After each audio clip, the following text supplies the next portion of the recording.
I think we can start. It's 12:05. So good morning, everyone, and welcome to today's Teletrauma Grand Rounds. Today we have Dr. Francisco Collet, who's a professor of surgery at Hospital das Clínicas, University of Sao Paulo Medical School. And over to you, sir, for the presentation.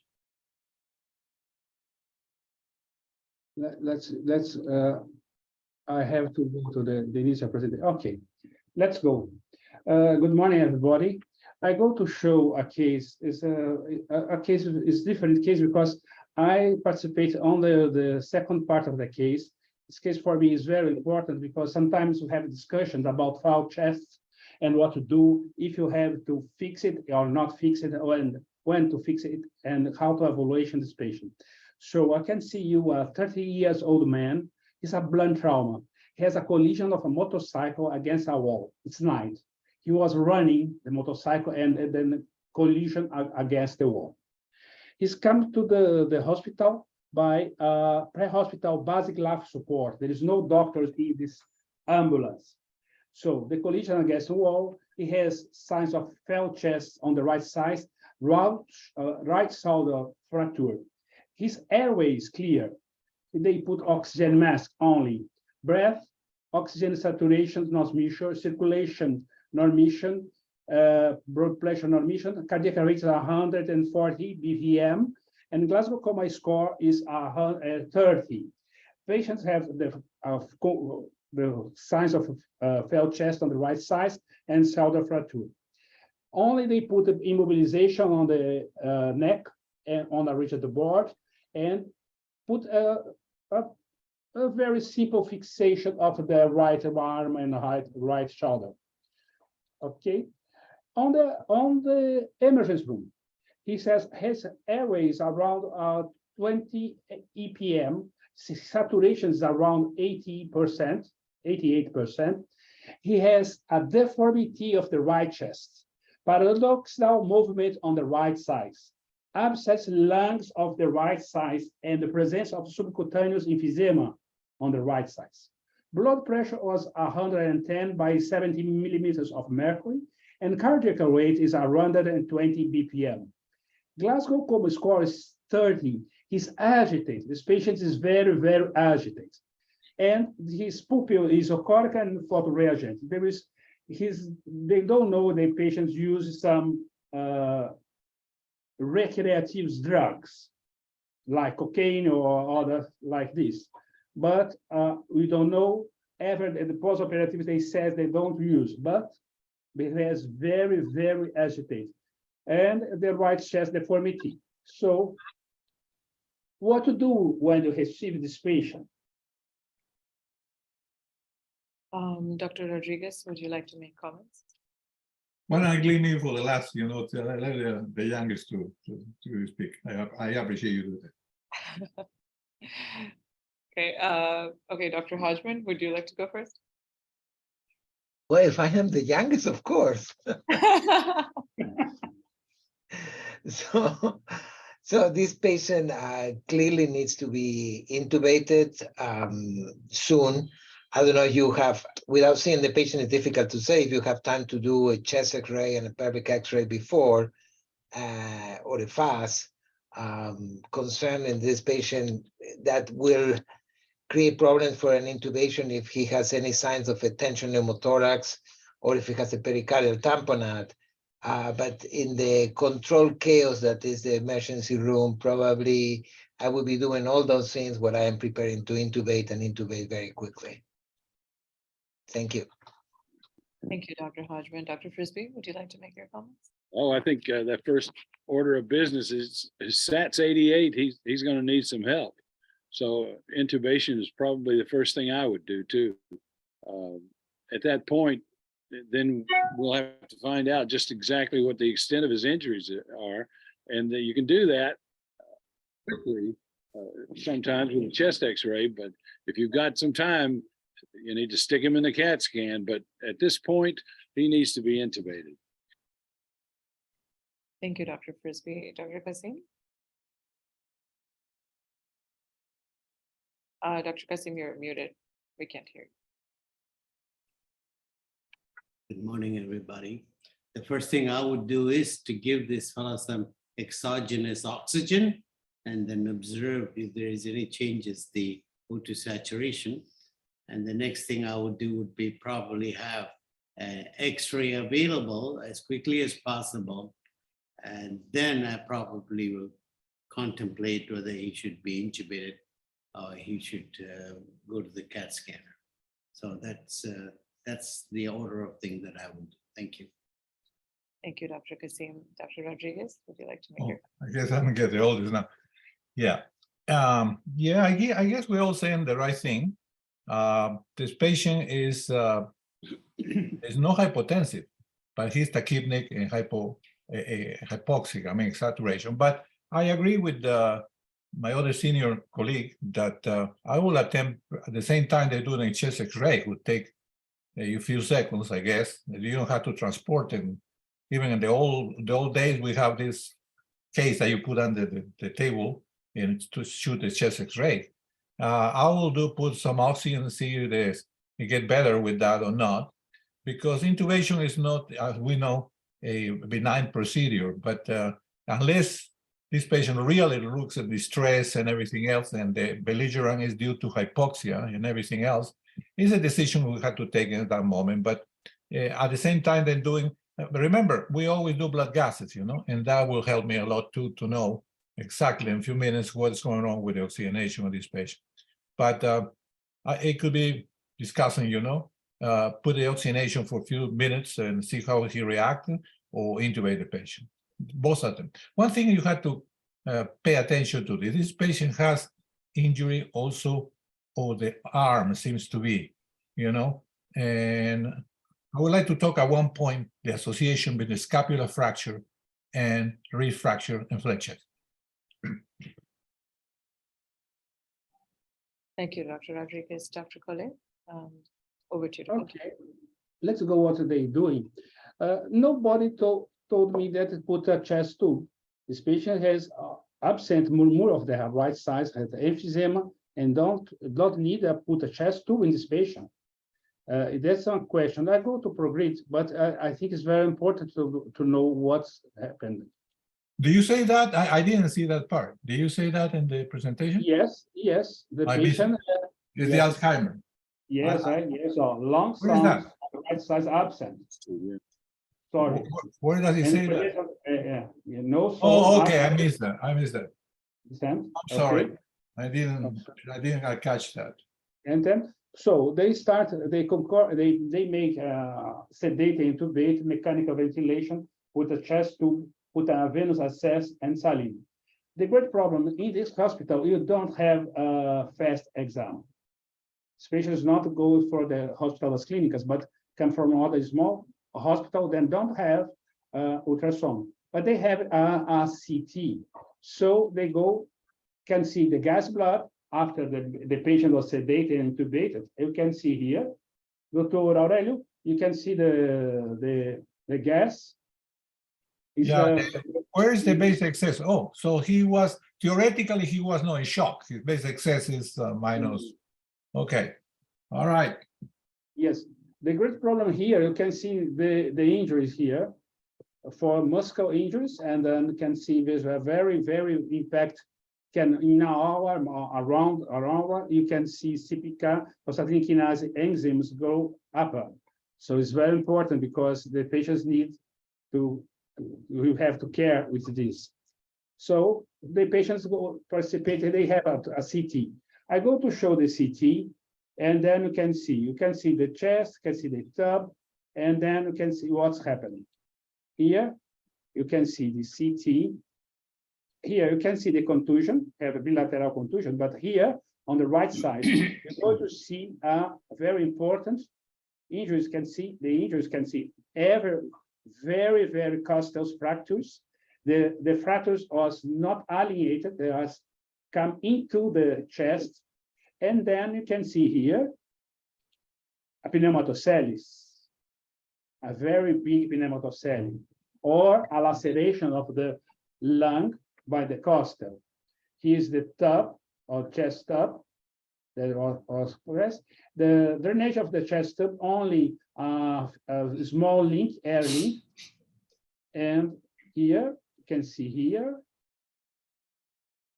I go to show the reconstruction.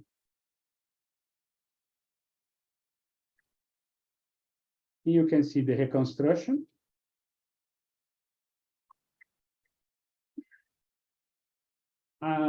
The chest have a very, very important paradoxal movement on the right side. Here you can see the costals.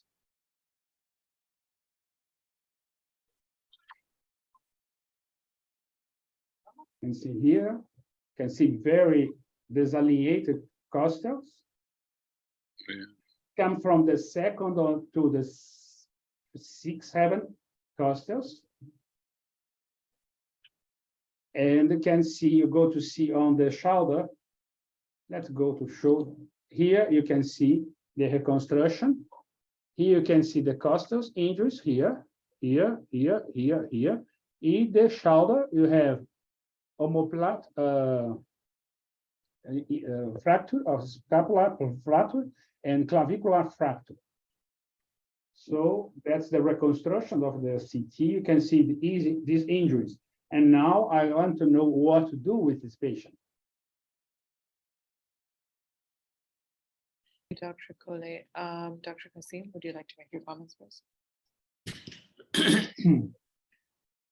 Well, first of all, let me tell you that when you have a scapular fracture, you have to be aware the magnitude of trauma to cause the scapular fracture is so enormous, there must be other injuries you should suspect. It won't be just an isolated injury to the scapula. There might be other areas involved, and you should be cognizant of that. Having said that, you should, you have done a chest CT, and you should also probably have a look at the right upper quadrant area to see if there is any injury to the liver and other viscous that may be involved as well. And if you look at the chest X-ray again, if you look at the CT of the CT that Dr. Collet presented, there's also something going on in the left lower lobe of the lung. So he may have aspirated or something, or he may have other area. The reason I did not say anything about deploying the chest tube initially was that is not the armamentarium in the management of chest injury. First, you give the patient oxygen, then you evaluate, then get some films, chest X-ray or whatever it is, or CT, then only the deployment of the chest tube is warranted. I usually do not go for the chest tube initially in the trauma bay as a rule. There might be exception to that. So now you have a patient with multiple segment of the rib which are flailing. His ABG doesn't look that bad, and you need to make sure that it does not have any other injuries, either infradiaphragmatic or supradiaphragmatic. And then the patient obviously by now he should have been intubated and oxygenated, and then to make sure that the patient does not have any hemopneumothorax on the right side, which he probably has some, and you deploy a chest tube and make sure that the chest is completely evacuated of blood and other debris. There is no urgency to fix these frail segments at this moment as we speak, and you can take your time to evaluate the patient to see how he's progressing. And but you should keep in mind that this amount of frail chest will give rise to his subsequent pulmonary problem in the form of ventilation inadequacies, and you may want to think about fixing it at a later date, meaning in the next few days. Thank you. Dr. Kasim. Dr. Frisbee, would you like to make any other comments? Well, I think all that's perfectly valid.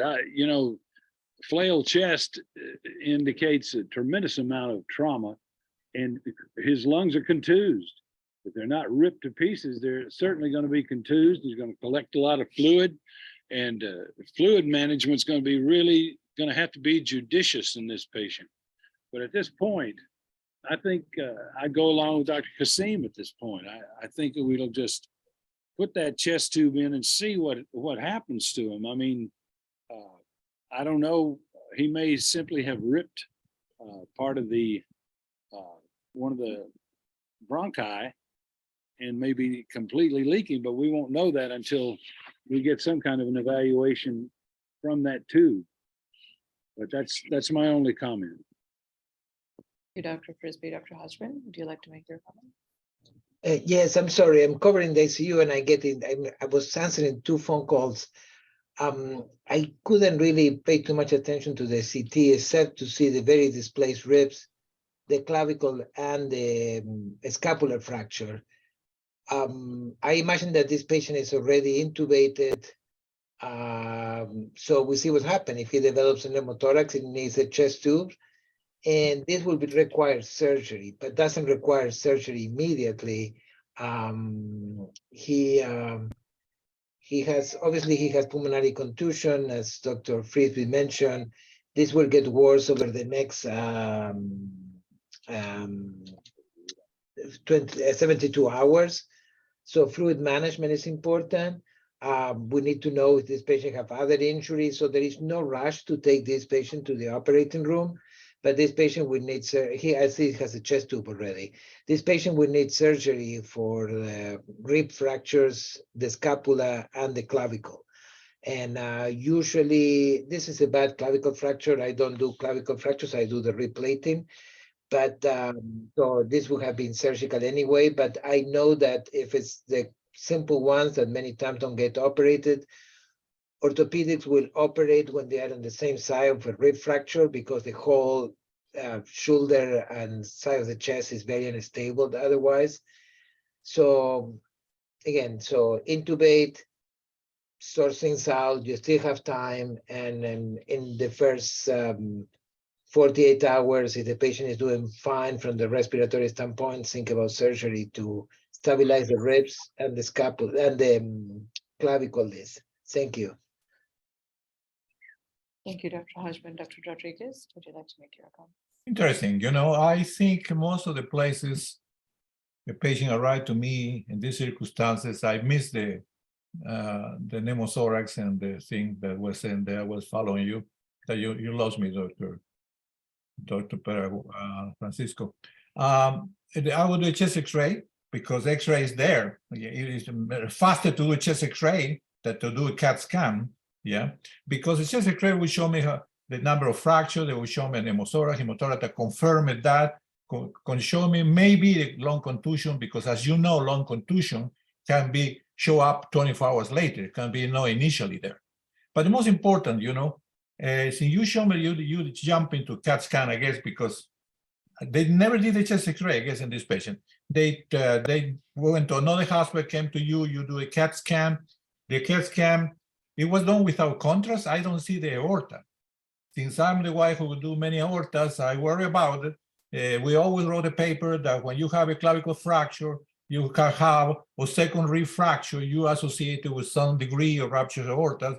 We wrote that. I think we were wrong. I haven't seen the association, but we wrote the paper anyway. So I don't see your angio. Did you do with contrast? Because I didn't see contrast in the aorta. And I worry more than everything we're talking about, because he has a ruptured aorta, going to miss it, he's going to die. So, and the diagnosis of ruptured aorta and CAT scan for the residents is 2 things. Either you have periaortic hematoma in CAT scan, and you have deformed, no contour, deformed of the contour of the aorta. Remember that. You can teach the radiologists about that. The 2 signs in CAT scan or ruptured aorta, there is periaortic hematoma, deformity of the contour of the aorta. I'm talking CAT scan, no X-ray.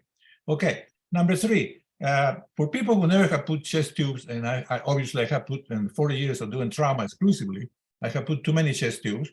It's very hard to put a chest tube in a patient with a flat chest. You agree? Because when you push the chest tube, the tube will go and the flail go in, the chest go inside. So you have to be, this is not a chest tube for a first year resident because this is going to hurt the patient, okay? And in regard to the further management of this patient, I'm sure you want to discuss that later or now you want to discuss.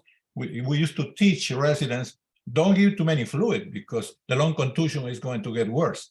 And actually that proved not to be necessarily true, okay? Because if the patient already has one management, intubation is part of the management of flat chest, right? Certain flat chest, because you do internally buttressing the chest out, you know, the patient can expand it, can do that. So we can talk about later on indication for the fixation of the ribs, yes or no, when, et cetera, et cetera. I'm sure that's coming. Thank you, Dr. Rodriguez. So the question is, Dr. Cordell, if this patient has this chest CT was done with contrast, because I don't see contrast.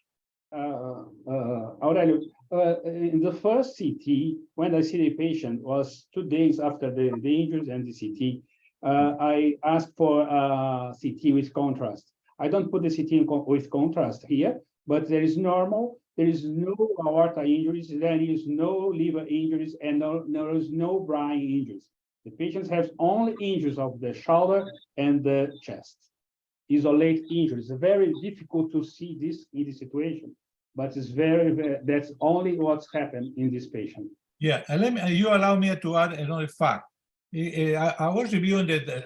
I didn't know that when you find a scapular fracture, there's a 95% chances they are rib fractures, and actually 50% of scapular fracture associated with flat chest. So it's like some correlation. So as we all have said the same thing.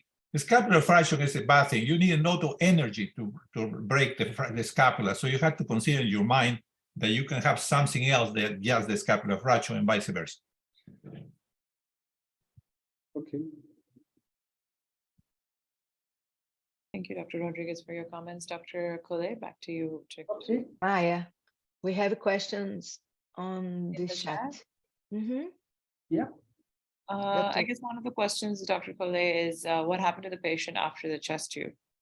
After the chest tube, the patients continue with intubated and sedated. There is no problem, and the blood gas was in same was the after the chest tube was placed, and the endotracheal tube. So there is no movement, no alteration. The great problem is this patient is very big. Patient is very have very muscles, very big.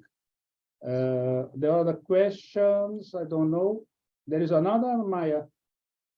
I think the first one you answered already about the chest tube. Okay, let's go to Yes. show. So you answered the question, Dr. Collet. So you said that the chest tube didn't do the trick. They didn't expand the hemopneumothorax. So what happened? You didn't describe it. Here you can see the first day trauma. You can see the chest tube in place. Can see the ribs fractures here. You can see the ribs fracture is very disalineated. The contusion of the lung. They put a catheter on the left subclavian vein. Can see the injury of the shoulder. Can see the muscle edema and the emphysema subcutaneous here. The patient continue in the first day. It's very good. Continue intubated, sedated, not need drugs. Here you can see on the third day trauma. You can see resolution of the emphysema. Can see the costals fractures. Can see the lung contusion, and the patient was extubated on the fourth postoperative day. Need only an oxygen catheter. Here on the eighth day post-trauma day, the chest tube was removed. You can see the problem is the diminution of the chest because the costal fractures, and what to do them in this patient. These patients come here Then in the 30th day postoperative, he says very pain, and he had difficult to move the arm. The orthopedic says that they don't need to make surgery on this arm and at this moment, because the patients need to recover the contusion of the lung. They want to wait, but the patient have movements, abnormal movements of the shoulder and abnormal movement of the chest. So he has, when you talk with him, he's present dyspnea. He's interrupted speech when he's talking. He can oxygen catheter to maintain saturation around 95% and present coffee. And then he present a problem. He present hemoptysis. And here, you can see here, the exams of the patient on here. The blood gas don't make many modification around the days. The hemoglobin decrease because dilution and sometimes consume. But you can see the leukocytes. The leukocytes of the patient, it can increase on the 10th postoperative day and the 3rd postoperative day, and the lactato continues normal, and the creatine phosphokinase increase on the 3rd postoperative, decrease on the 10th postoperative day, and becomes normal on the 30th postoperative day. So with this situation, what to do? Dr. Frisbee, would you like to make your comments? Yeah, he's got hemoptysis. I'd probably want to look inside and see with a bronchoscope, see if I could find where he's, violated some of his connections. At this point, that's probably what I would want to do. Since he's presenting with hemoptysis, he'll need a bronchoscopy. Thank you, Dr. Frisbee. Dr. Hodgman, would you like to make any comments? Yeah, just a few comments. First, again, I apologize. I was being a little bit distracted answering 2 different phone calls when I was doing this.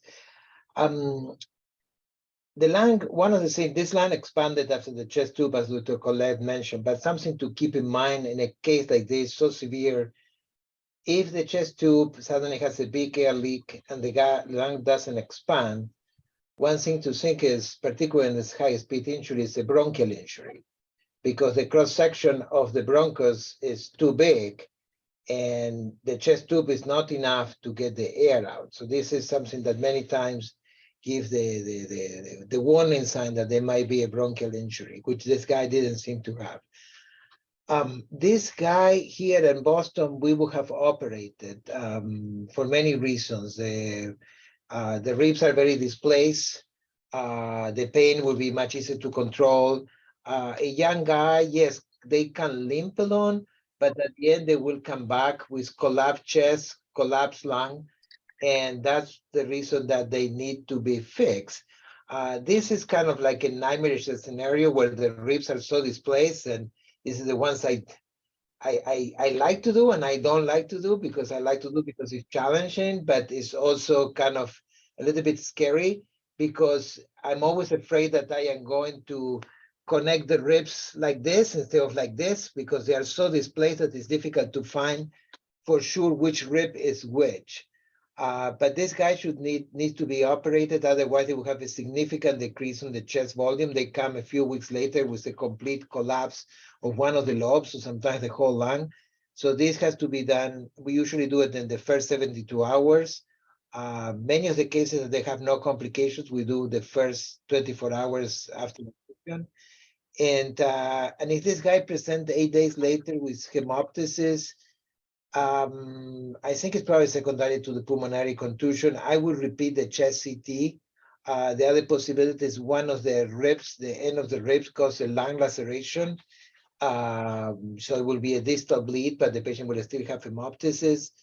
One thing to be concerned in a patient with hemoptysis, depends on the amount of hemoptysis, is at the moment you intubate the patient, because you probably have to intubate. You can try to do a bronchoscopy with the patient awake, but most likely than not, you will have to intubate.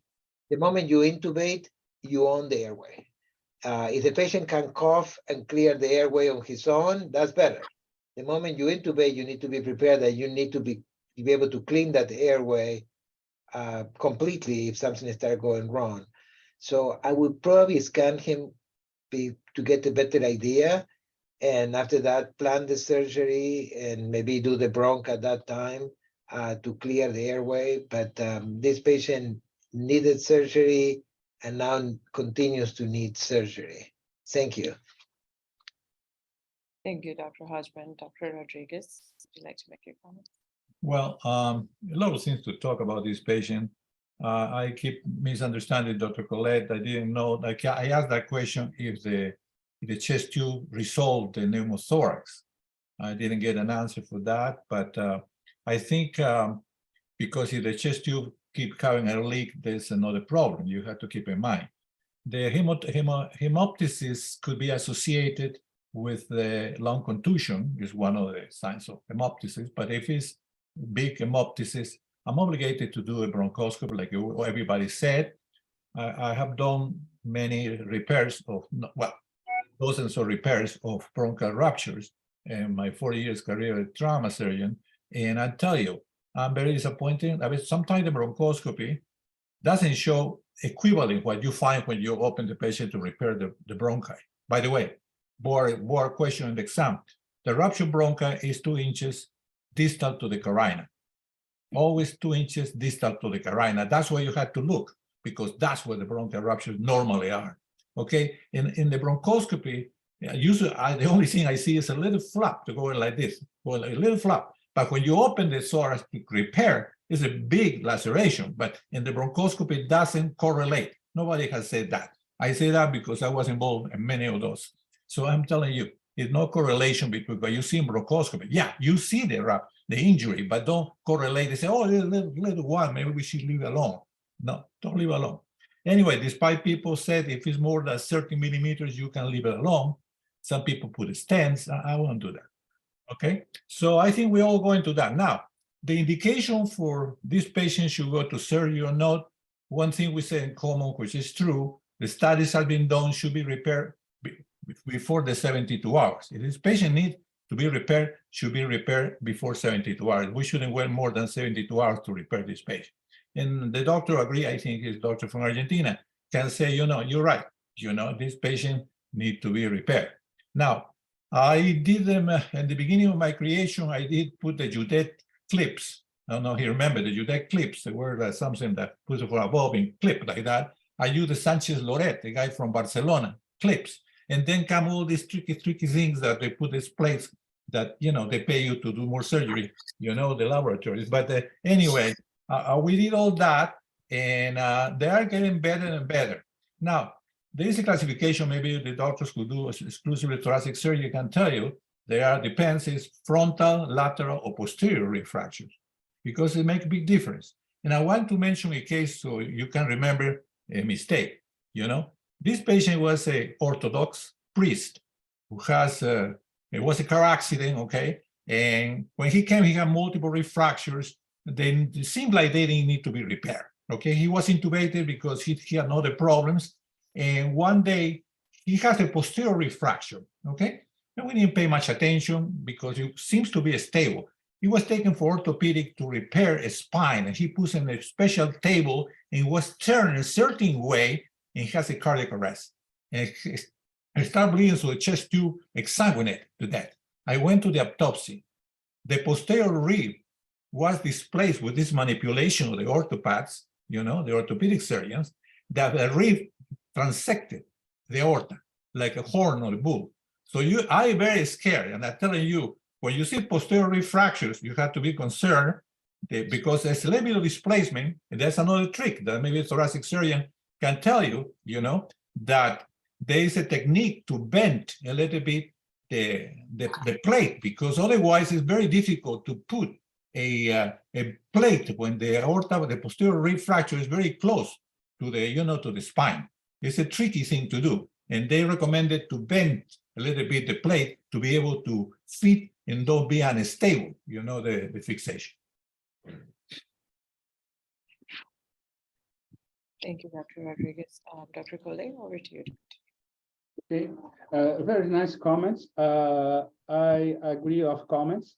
The great problem for this patient, I start and make a new CT because the patient become infected and have hemoptysis, and I can show you what I can see in this CT. Here you can see the lung. Here you can see some on the left chest, you can see little infusion, atelectasis, but on the right side, you go to show, can see the costals. The costals become fractures, can see here. And then here, you can see what's happened with the pneumatocelli. The pneumatocelli increase, and there may be a cavitation with continue with this the lung and with this very big, and they can see the costal. Oh, sorry. You can see here the costal may be injured the lung in this position. So I maybe show the reconstruction. You can see more delineated costals.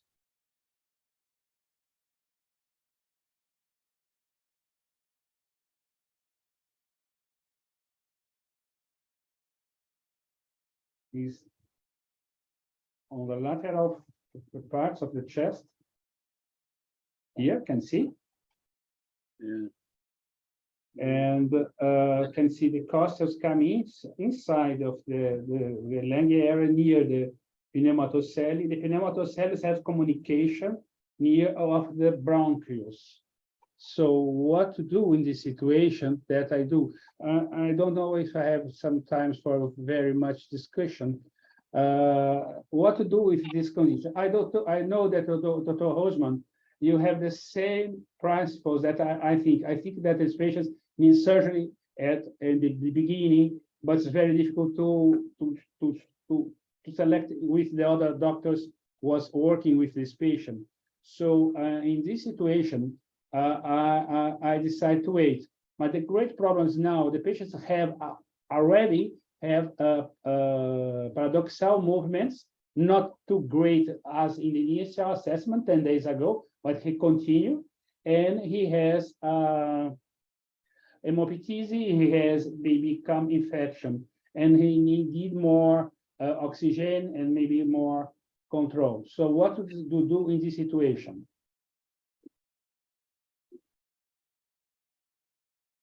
Thank you, Dr. Collet. Dr. Kasim, would you like to make comments?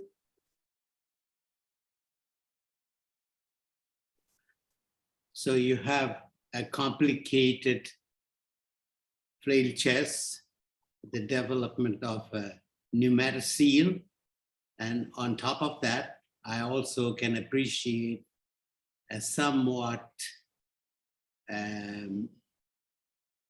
at least to my way of thinking, development of lung hernia. Part of the lung seems to be projecting between the two flail segment of the ribs and extending outwards. And the third thing he has is a hemoptysis.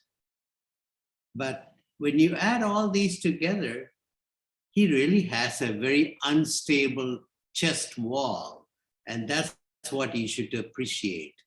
The people who have been treating flail chest in the 60s and 70s, they thought they would get away with ventilating this patient for 6 to 8 weeks and everything will be just perfectly well.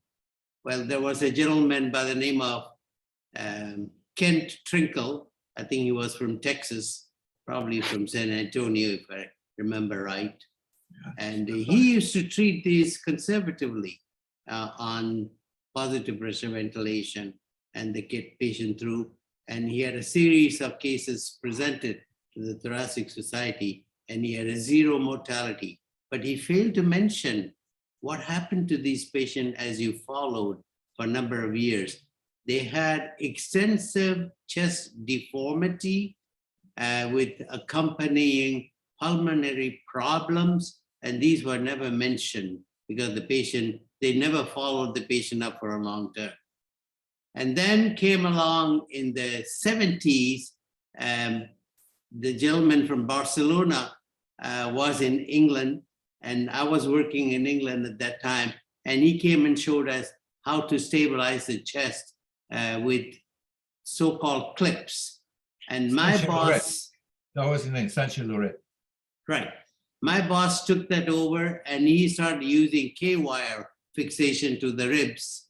And when he presented the case to the American Thoracic Society in 1978, and nobody wanted to believe it. And if you look at the literature now, almost 80% of these flail chests, when they are as complicated as the one that Dr. Collet is presenting today, they require surgery because the long-term problem for these patients are enormous. And if you just leave them alone, allow them to heal in a deformed way, you're not going to help the patient very much. So this is what I would do to this patient. I would do a bronchoscopy, as Dr. Frisbee mentioned. More than likely it will show nothing, but at least I would have ruled out something so obvious that I will not be criticized later on. And the patient needs to go to the operating room. He needs a thoracotomy, and look at that pneumatocyte to see what you want to do. Either you want to resect it, or you want to marsupialize it, or something, you know. I think the hemoptysis is coming from that area.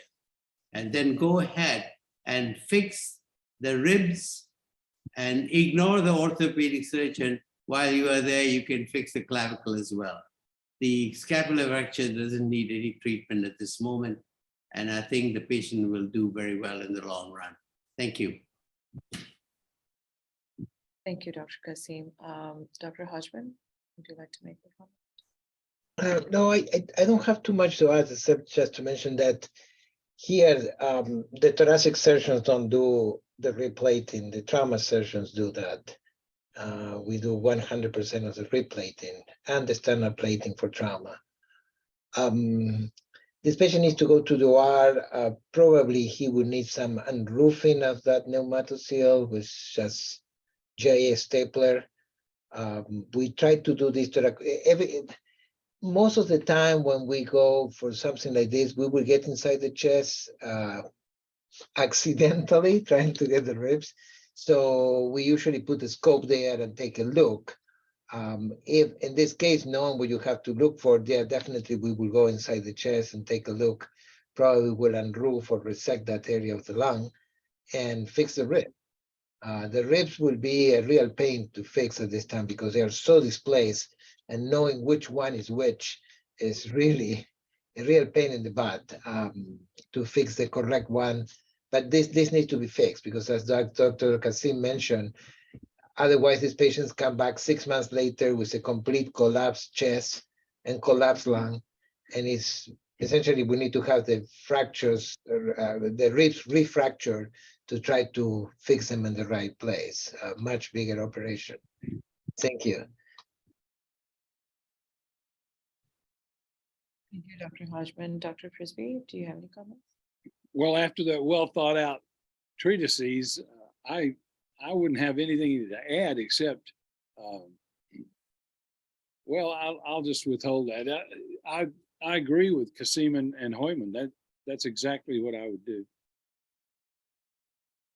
Thank you, Dr. Frisbee. Dr. Rodriguez, would you like to make your comment? Yeah, Dr. Kasim has done a fantastic historical review of the management of flail chest. The days I was with Trinkle, no, I mean from UCSF in Texas, the place where he was, and he said exactly that. But the problem I want to emphasize, the patient ended, like you said, with the deformity, and physiologically couldn't breathe well either because it was a compressed lung.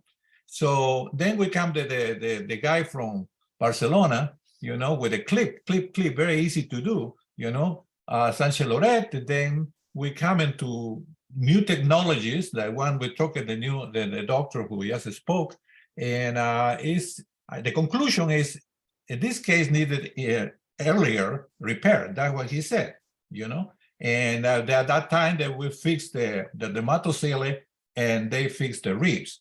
Now, just for the heck of discussion here, asking the doctor, was him interested in thoracic surgery. They have been, I didn't know, there are now absorbable plates versus the lower plates. This study showing that the absorbable plates are not that good, because when they start getting weak, they start getting flakes. So they come back to the old story. It's better to put the regular plates instead to start with these new ones, you know, the absorbable plates. I just wanted to make that comment. Thank you, Dr. Rodriguez, Dr. Collet. Yes, back to you. Okay, I go to go quickly because I know the time. Here you can see I put a patient in the OR, put a posterior or not a lateral more posterior thoracotomy in this patient. I think it's very important something here. I don't have thoracic surgery in this hospital. I don't have any material for fixation of the costals in this hospital. It's very, very, very difficult. Let's show what's happened with these patients. I think it's very interesting because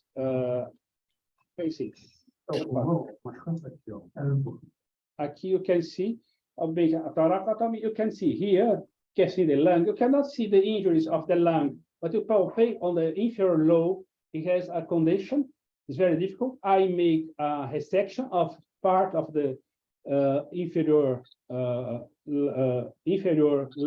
lobe with a section. You can see here the expanding the lung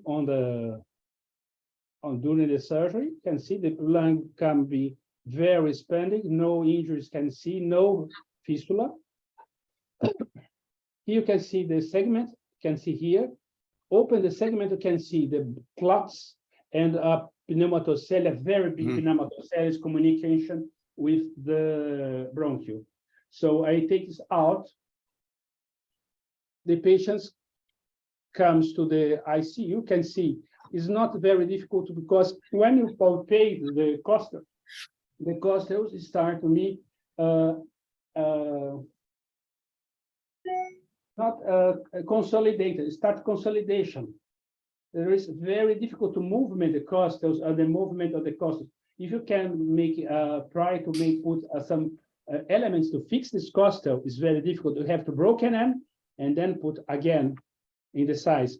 So I decided not to make, only I have resect segments of the costal near on the incision because it's very important. In here, you can see on the post-operative day. Then you can see here the patient.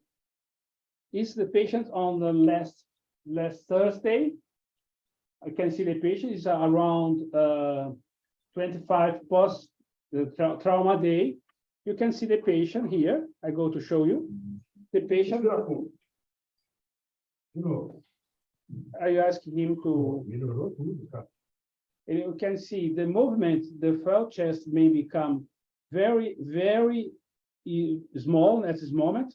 The consolidation of the fractures disallineated maybe from, and they don't make another surgery in the shoulder. And you can see the patient have the movement of the shoulder here, you can see. Is very small paradoxal movement now, and here, when you can see here, you can see the lung, and then you can see the movement of his arm. That's very important, very interesting what's happened. So here is after take the chest tube X-ray, and the patient today was discharged at the hospital. So he has very, very, very discharges today. For final comments.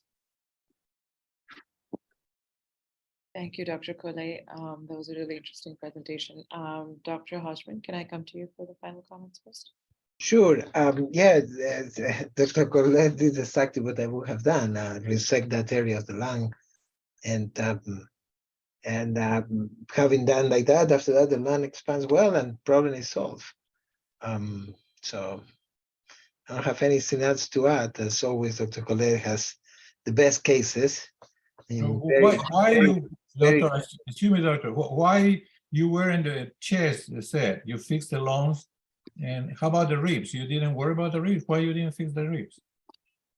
Didn't have it. I don't fix the ribs. The ribs was consolidated, start up in initial stage of the consolidation. There is not movement by the segments of the costal. So I decided not to try to refix it. Only on the incision, on the make the incision of a thoracotomy, I resect the parts of the costal because it's very difficult to open the chest. But I needed to put a second. If you put your hand inside of the chest, you can palpate some costals, the alliated costals, but they are fixed. They are no movement. So I decided not to make. I think in this case is very important. Sometimes in the initial assessment on the first or second postoperative, they try to fix it. But at this moment, I don't know if it's important. I know that this patient sometimes in the later postoperative, they come with pain in the chest. Sometimes it may become a surgery, a thorax surgery to repair these fractures. But they have to refracture and put the prosthesis, then can go to put in the costal. But there is no problem. You can see the patients have around 25, 26 postoperative day, and on the one you can see the movement, and the patients start okay. There was no difficult movement in the chest. So I think it's important to know what happened. I think the great problem in this patient was the lung injuries in the chest made by the contusion, that's a pneumatocellular, have hemoptysis, and then comment to go to infect and go to make hemoptysis, sometimes very difficult to treat in this situation. I think important, there are some small hospitals in our country don't have chest thorax surgery. So the trauma surgeon, the general surgeon have to try to treat this in this situation. It's very important to know how to treat and how to fix these injuries.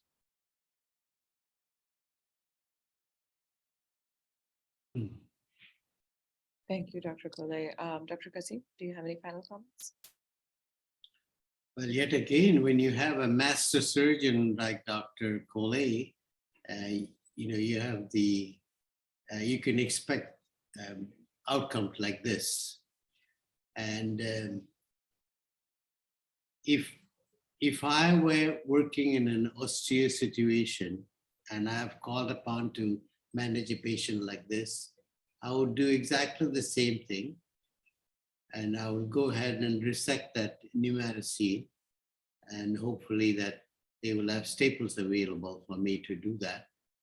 And while I'm there, if I don't have the pin and plate of the modern technology, which by the way, it costs a lot of money to buy those plates and pins, and they are made by DePuy company in the United States.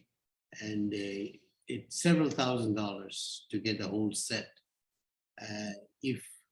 If I am able to utilize the K-wire, and that is what I was trained in way back in the 80s. And I would utilize that and stabilize it. One question, Dr. Collet, how many days was it by the time you opened this patient's chest following his fractured ribs? Times to make I don't understand the question. You can see how many. The question times... is, how long did it take for you to do the thoracotomy from his initial injury? If I think it's possible in this initial injury on the second or third postoperative day, the trauma day, I think it's very nice to try to fix it. And then if you have sometimes can see the lung and sometimes resect the pneumatocellular in this situation. So it is about 30 days since he had his rib injury. Yes. 3 days, so yes. That tells me in 30 days, callus formation occurs in areas where and the rib fractures are not totally displaced. If they are not pulled apart, they heal by themselves sometimes. And you may have been lucky like that. But most rib fractures, when they flail as bad as this was, they will come back later on, several months later, with hollowing of the chest, and the patient will have some type of a respiratory problem. That has been my experience. But in any case, you're a master surgeon, and I appreciate you presenting this case to us.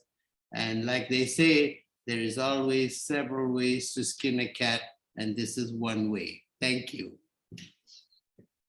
Thank you, Dr. Kasim. Dr. Frisbee, do you have any final comments? Yeah, I want to thank everybody for increasing my knowledge. I've never done one of these. I've never done a plating, and it really helps to know from individuals who've been down this road where the rocks in the road are. So I really appreciate the case. As always, Dr. Collet, you're right on the money. And thank you very much for everything. Thank you, Dr. Frisbee. Dr. Rodriguez, do you have any final comments? No, that's all. I trying to remind that there's any rest in the guidelines of EASE and other guidelines of other societies has agreed that if you're going to fix the ribs, ideally will be to fix in the first 72 hours. So in this case, explain to me, you wait 30 days to fix to go into the chest. Obviously, already will calcify and the ribs were already stabilized by themselves. So it makes sense. But it's an interesting case, Dr. Collet. It's an interesting case.